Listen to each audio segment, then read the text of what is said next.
Welcome, everyone. This is an online presentation of our job creation project, which we are calling the Uitenhage Digital Tourism Livelihood Accelerator. And our mission is to transform unemployment into opportunity through digital skills and tourism entrepreneurship in Uitenhage and in the Eastern Cape. So, what are the problems with unemployment? The first one I've identified is that people usually do some training, get an education, get a certificate so that they can get a job. And the whole school system is designed this way. You go to school, um, you go from uh, primary school to high school, from high school to college or university to get some qualification, some piece of paper, which in theory helps you to get a job. The second problem is um, most manufacturing businesses in Uitenhage and Nelson Mandela Bay, and even in broadly in South Africa, are really struggling. And many local engineering and manufacturing companies has closed down in the last 30 years, mostly due to cheap imports from China. So we cannot compete on manufacturing anymore, and the solution to that is to focus on services. Another issue I found is that the local economy loses the economic contribution of people after they finish high school and they start working. Well, especially if you study and you get some qualification and then you cannot find work in the local area, um, and then you have to leave Uitenhage, leave Nelson Mandela Bay, leave the Eastern Cape, and you end up in Johannesburg, Gauteng, or Cape Town, or even overseas. And the salary that you then earn gets spent in that city that you are living in. The rent that you pay, the food that you buy, the transport, the car, and if you start having a family, sending your children to school, all of that happens in that city, and you do not, or you are not able to make any direct economic contribution to your hometown. So, with our project, by doing work online, you can work and stay in Uitenhage and in Nelson Mandela Bay, and you don't have to leave to another province, another city, or another country. So why Uitenhage and not Kariega? Well, if you look at Google Trends for what people are searching for, about 4 times more people still are searching for Uitenhage and not Kariega. So if we are going to do online work and we want to create awareness online, we need to use the name Uitenhage, which is much older and much more familiar and much more commonly used by everyday people. So more details about youth unemployment crisis. So Uitenhage has about 330,000 people, and it would it's Nelson Mandela Bay has 24% unemployment, but we all know that youth unemployment would be much higher, and we estimate, or I estimate, that the youth unemployment in Uitenhage would be over 50%, and in the townships maybe over 60, 70%, simply because lack of education, lack of skills, and also lack of actual employment opportunities locally. Um, So South Africa's youth unemployment stood at over almost 5 million in 2025, and educational credentials alone no longer guarantee employment. Graduates struggle because they lack the right skills and employers need. So now we will discuss 5 different ways that you can earn an income online after going through a training program that we will guide you with. The first is the tourism and hospitality opportunity or pathway. The goal is to train 50 people as tourism ambassadors, with mostly by focusing on the Airbnb app. Airbnb is uh, an app and a website and a platform that has been around for many years now, more than 10 years. I have personally used it very successfully, both when I'm traveling as well as hosting in Uitenhage and also when I was in Beijing, China. Um, so on the app, there are tens of millions of people all over the world searching for accommodation all the time that are traveling. A lot of short term travelers, like maybe 2, 3 days, 5 days at a time. And in South Africa, I would say there are probably tens of thousands, maybe even hundreds of thousands of people who are using this app to look for accommodation or places to stay um, wherever they are traveling. And what is really great about this is when the person books, you can approve or decline based on the person's profile. So on the app, they have to verify their name, their telephone number, their email address, and sometimes upload their identity book or ID book to verify that they are a citizen and that their name matches the official government records. You can look at any person who books to see on their profile reviews from other hosts. So, have there been a good um, guest at another host uh, listing on the platform? And you can read and see exactly what kind of guest they were. And based on that, you can accept or decline. Um, why this is a really great opportunity in Utenhage is I think there is only about six people who are hosting Airbnb in Uitenhage, so there's room for a lot more Airbnbs. I have had many people staying with us. Two guys from Japan who were traveling from Durban through the Eastern Cape to Cape Town needed to stay overnight. I also had one guy from Gauteng who came to some food fair or some kind of fair, and he was selling some sweets that he makes. And every day he would go out to this event, this expo or whatever, which was outside of Uitenhage. And he would come back in the evening, and then he would literally go to sleep, and then he would just shower in the morning and leave. And he stayed about 4 days, and I made, I think, about 1,500 rand for that 4 days. So what if you don't own any property or own if you don't have any spare rooms or empty rooms? Because you can rent out a spare sofa, a spare bed, a spare room, or the whole room or the whole house. And of course, the more rooms you rent out, the more you can make, because maybe some people are traveling with their family or in groups. Um, you can be a co-host with somebody who owns a property, and you can manage the bookings, the check-in and the checkout of all the guests. And then you can work out a deal, maybe 30% or 40% or even up to 50% split with the owner, because you take care of everything, like when it comes to the guest.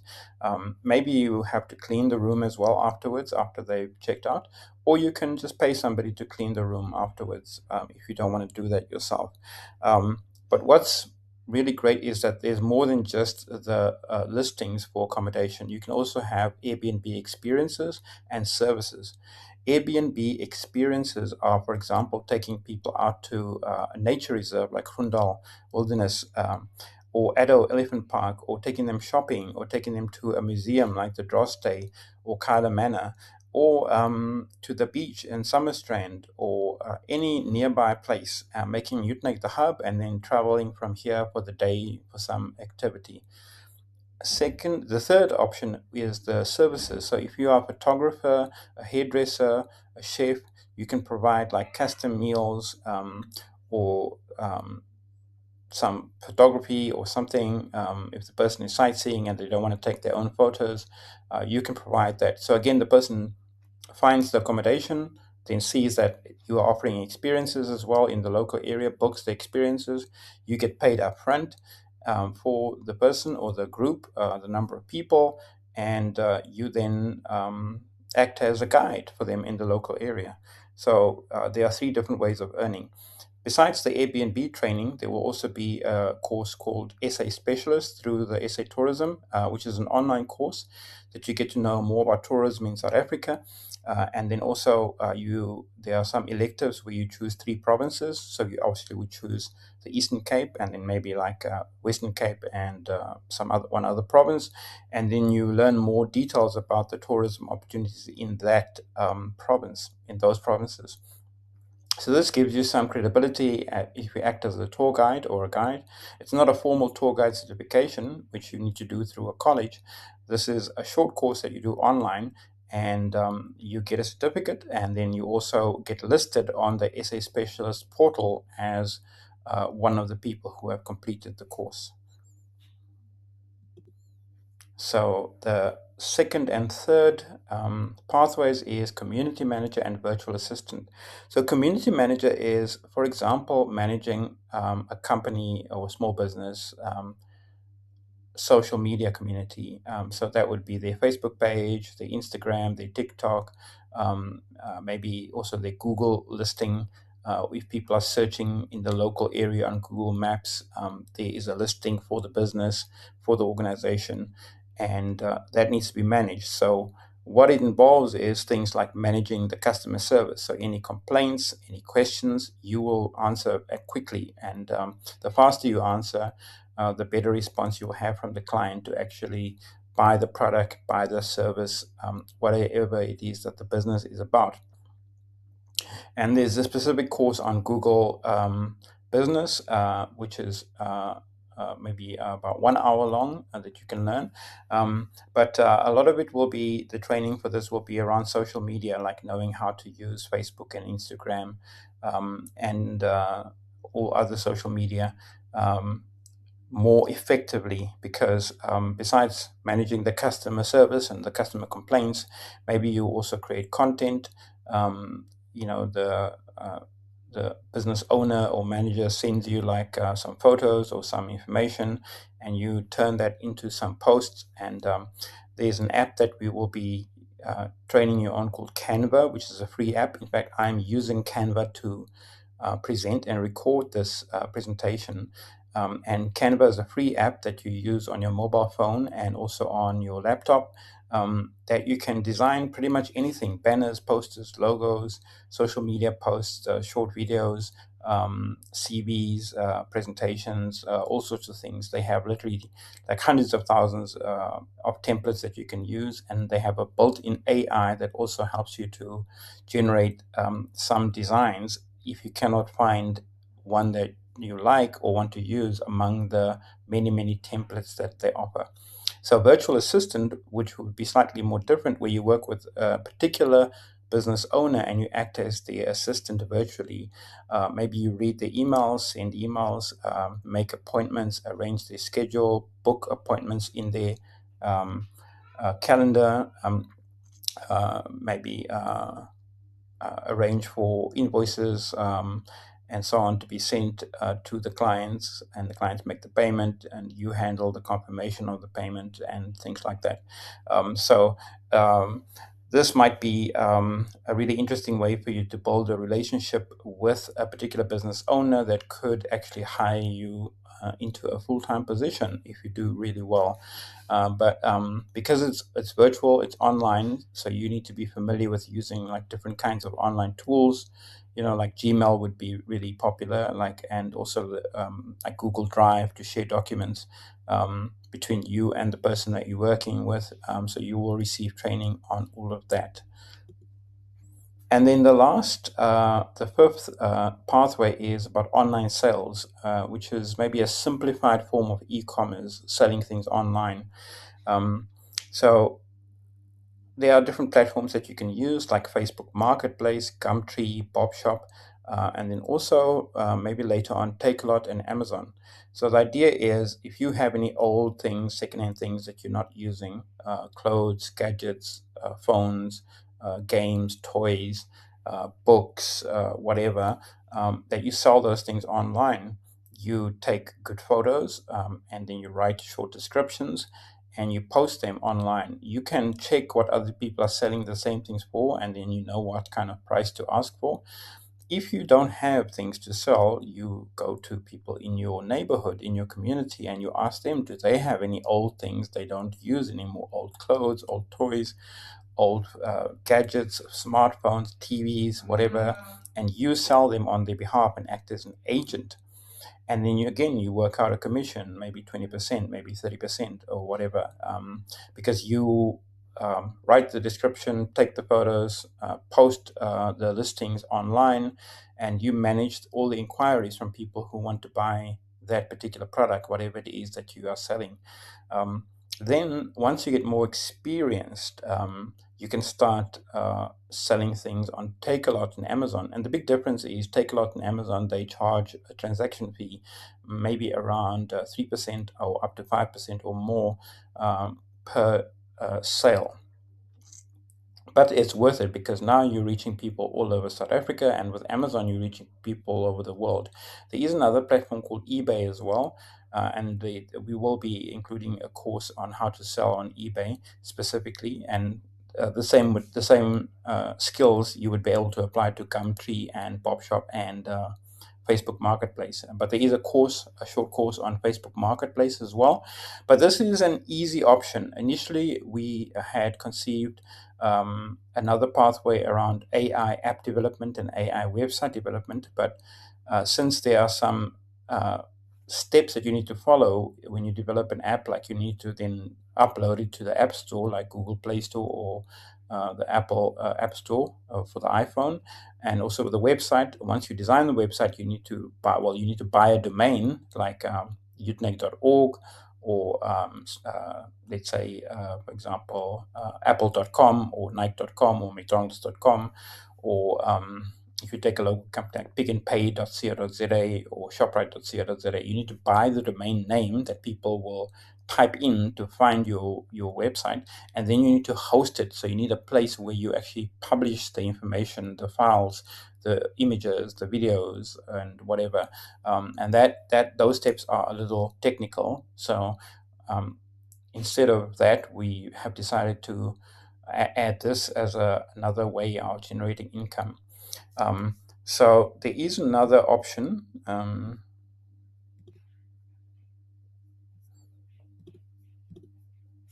which is, yes. Oh, actually, the last one is the online English teaching, or online teaching really is the fifth pathway. So this is where you teach somebody in another city or another country online. The most popular is teaching English online because there's such a demand, as English is the most commonly used second language in the world, and it's also the most commonly used business language for people to communicate doing business all over the world. There's a huge demand in Asia, there's a huge demand in the Middle East, there's some good demand in South America for people who want to learn English as a second language, because many of them do want to study and work in some English-speaking countries where they have more economic opportunities. So the goal is for us to train 50 people in the next year to become online English teachers. And you would do a course called TEFL, Teaching English as a Foreign Language. Once you've completed the course, you then record a short video of yourself, introducing yourself, and what kind of teacher you are, what kind of students you like working with, and just some little bit of your hobbies and interests so people get to know you. And there are different platforms that you can use, like italki, Preply, Cambly, and so on, that you can find students. There are already many students on these platforms, and in the beginning it may be difficult, so you may need to start with a lower rate, like let's say 50 Rand per hour or per lesson, and then you can increase it to 80 Rand, 100 Rand, and more as you get more experience, as you get more students, and also as you get reviews. A lot of what this online work depends on is when you do work for somebody, that they actually give you a review, and they give you some feedback, and they rate you like maybe out of 5 stars, how good a job you've done. And the more reviews you have, the higher star ratings you have, the more jobs you can get and the higher salary you can actually get. So We won't be focusing on the online teaching in our pilot program, which starts next week or during February at Uitenhage High School, because for most platforms you require a laptop, and if you have a laptop, you need Wi-Fi, and that is a monthly cost. Um, and you need a UPS for electricity, for power, in case there's load shedding and power goes down. So the setup cost or the startup cost for online teaching is a bit more. For all the other pathways that we mentioned before, like the Airbnb tourism, the community manager, the virtual assistant, and online selling, you can do all of that from your smartphone. So our timeline is that we have been mobilizing for the last 6 months, since about July last year until now, and we're getting ready for our pilot, which will start in February at Uitenhage High School, and we'll train between 10 and 20 people on our pilot, and then we will support them with data for 3 months, maybe around 20 gigs of data, and we will have weekly mentoring and support meetings after the training, that you can ask questions, you can share any challenges or any difficulties, and we can find solutions together. And if you have any successes, of course, something that you found works really well, you can share that with your group, and everybody can benefit and learn together. And then after the first 3 months, so that would be the March, April, May, like so, from once we have proven the model works and people can earn the minimum of around 5,000 Rand, or even let's say about 3,000 Rand would be good, minimum. You then start to support yourself by your own data. And also the model then becomes like a membership, where you pay us a small membership, maybe around 200 Rand a month for ongoing support. But then after the first 3 months, the support meetings become monthly, not weekly. And then we start training the rest of the groups that have applied for our program. And by the end of the year, we should reach our target of 200 people. And then we can review and adjust accordingly to the successes of each one, and the challenges that we find amongst our participants, how to improve the program for the next year. So, almost in conclusion, we can say the expected outcome is 25% of people on Airbnb and tourism, 50% people on digital freelancing, that's the community manager, the virtual assistant, and online selling pathways, and then 25% of people on English teaching online. So, just in conclusion, before I end this presentation, I want to say that we have a budget of about 25,000, and we will be launching a crowdfunding campaign, which will cover the cost for data support for the 3 months. It'll be some expenses towards like admin, transport, and some marketing, like our logo and company registration, website setup, and so on. And then also some small fee towards getting some influencers to promote our crowdfunding campaign. The one that we have identified is Penuel the Black Pen, and there may be one or two others that we work with as well. So altogether, it's about 25,000, but let's round it off to 30,000. If we can reach 30,000 Rand in our crowdfunding campaign, we will be very comfortable and be able to support at least 20 people going through the pilot program, the training. And also we need to cover the cost of the facilitators during the training, and also the support meetings after the first 3 months. So we do expect everyone who joins the program to help us to promote the crowdfunding. One way would be to help record a short video about your experiences being unemployed, your challenges, and then what you look forward to learning in this program, and then how earning an income through the online work, let's say after the first 3 months, after you've completed the training, how that will change your life and your family's life, what impact will it make. So if you would like more information, please reach out to our public relations manager, Roxanne van Rooyen. That's her number and email address on the screen. And also follow us on Facebook. That's our page. We're also on Instagram. We will soon have a TikTok and also a YouTube channel that you can follow. So that's the introduction to the Uitenhage Digital Hub, our digital livelihood accelerator program that we're launching in Uitenhage. Right now, applications are open. You can join our community that we have on WhatsApp. We have about more than 80 people who are on the waiting list, and the first 10 or 20 will join the pilot program starting next week.